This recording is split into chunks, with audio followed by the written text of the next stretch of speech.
Hey everybody, welcome back to another episode of The Music Den. I am your host Armando Venditti. In this episode, I'm going to be discussing my top 5 favorite live albums. Try and saying that 5 times fast. It's not possible. Anyways, I put a list together of live albums that I think are basically my favorite. The bomb, whatever you want to say about them. I didn't realize that there were that many albums that I liked that are live albums. But you know what? This is my list, and hopefully you guys like what I pick. If not, well then put in the comments what you like and let me know, and maybe we can also start a dialogue on this. And for me, there are very few albums overall, studio and live, that you will listen to all the way through. I mean, even with studio albums, even from your favorite bands, there are songs on albums that you may not like. Very few albums that you can say that you like every single song on the album, and whatever. But for me, these are my top 5 live albums that I can listen to all the way through and never get bored of them. So let's start. My one at number 5. I recently discovered this album in January of this year, actually. It's from Thin Lizzy, Live and Dangerous.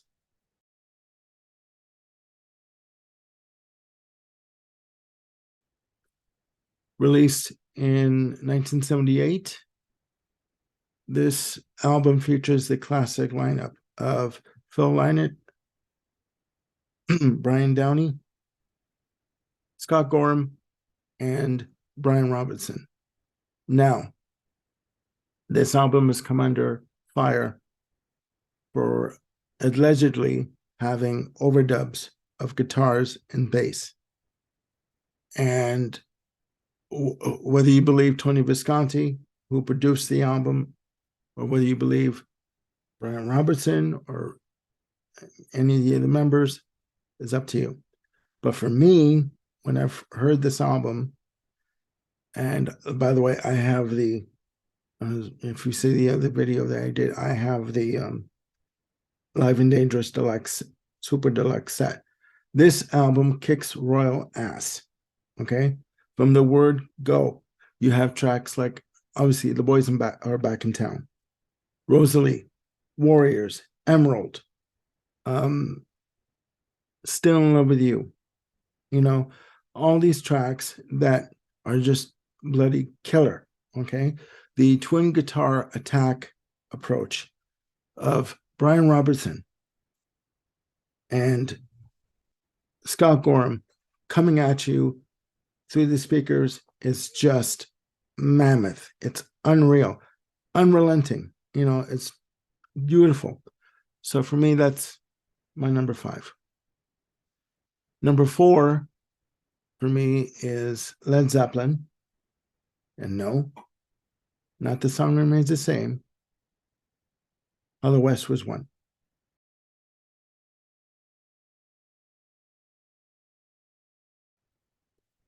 This album, for me, overrides The Song Remains the Same.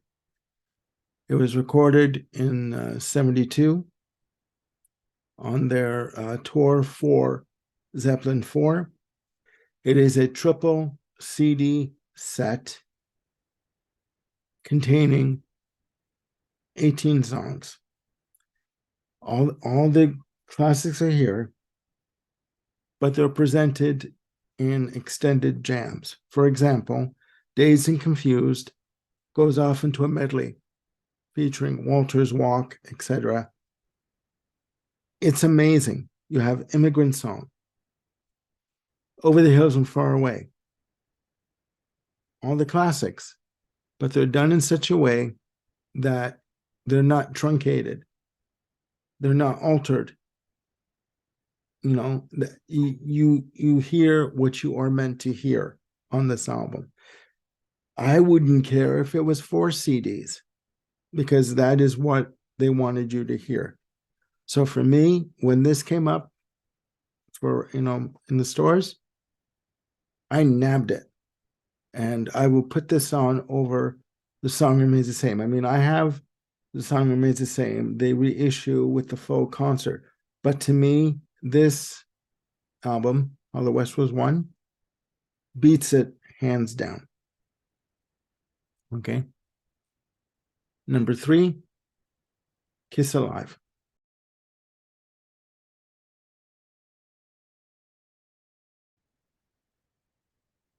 Now, released in 75, this album was at a make or break point in the band's career.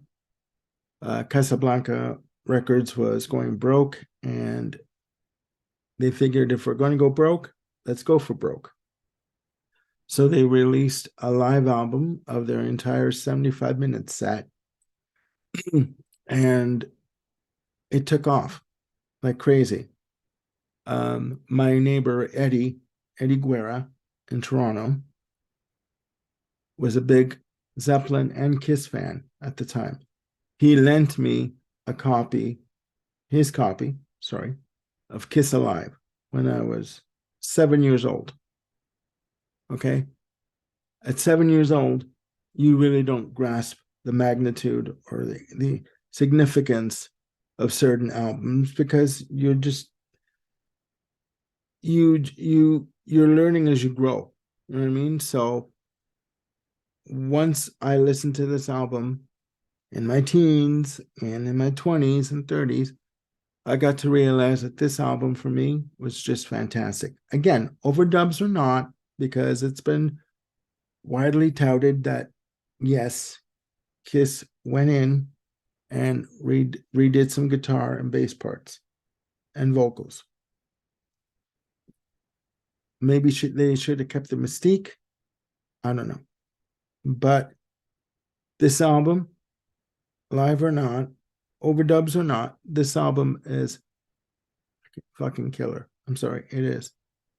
Coming in on number 2, another album that I recently discovered a couple of years ago, The Who, Live at Leeds.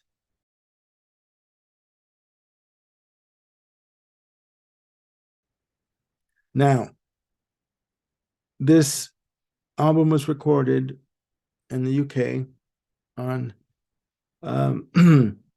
Valentine's Day, 1970. The original album, first of all, the concert was over 2 hours long. Okay, 2 hours plus. They truncated it and released a 38-minute version of the album in 1970. They since have gone back and touched up and fixed up the entire show and re-released it as a double disc.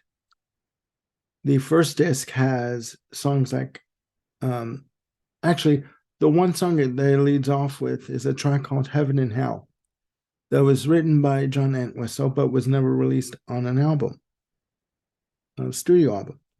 So it's worth its weight in gold for that track. Other tracks, a quick one while he's away. Tattoo, Summertime Blues, the old Eddie Cochran track.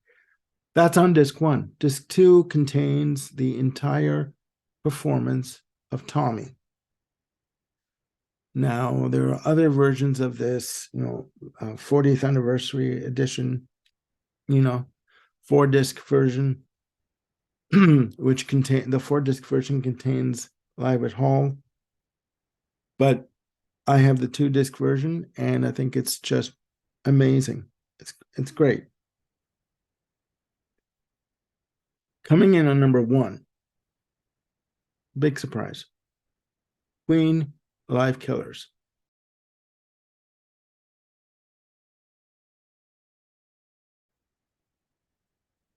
Now, I was given this album on cassette in 5th grade by a teacher's assistant named Pamela.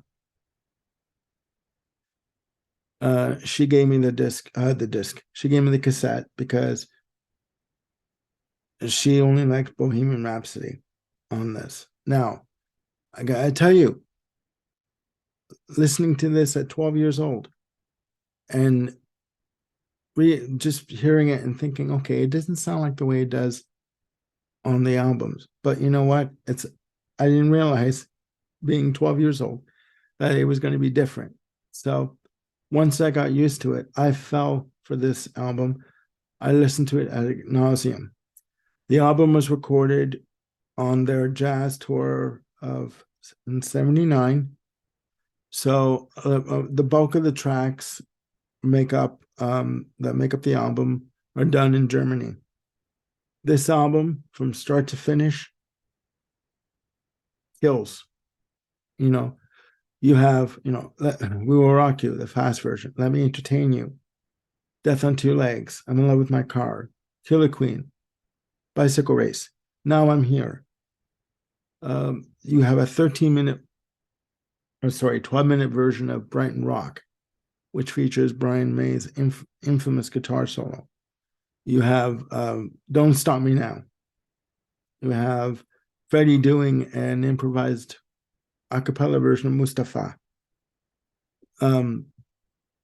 A blistering version of Sheer Heart Attack on the encore. Some people don't like this album because it, when you, the operatic part section of Bohemian Rhapsody is taped. Well, guys, it can't be performed live. It could never be done live because of the vocal overdubs and the harmonies. So you know what? It is what it is. It's a good album. You know what? Everyone has their opinion. So for me, that comes in at number one. So there you go. That's my top 5 albums. Live albums, sorry. I'm not having a good day today. Anyways, yeah, that's my top 5 live albums. So please write below what your top 5 albums are. Let me know what you think of my list, whether you like it, whether you don't.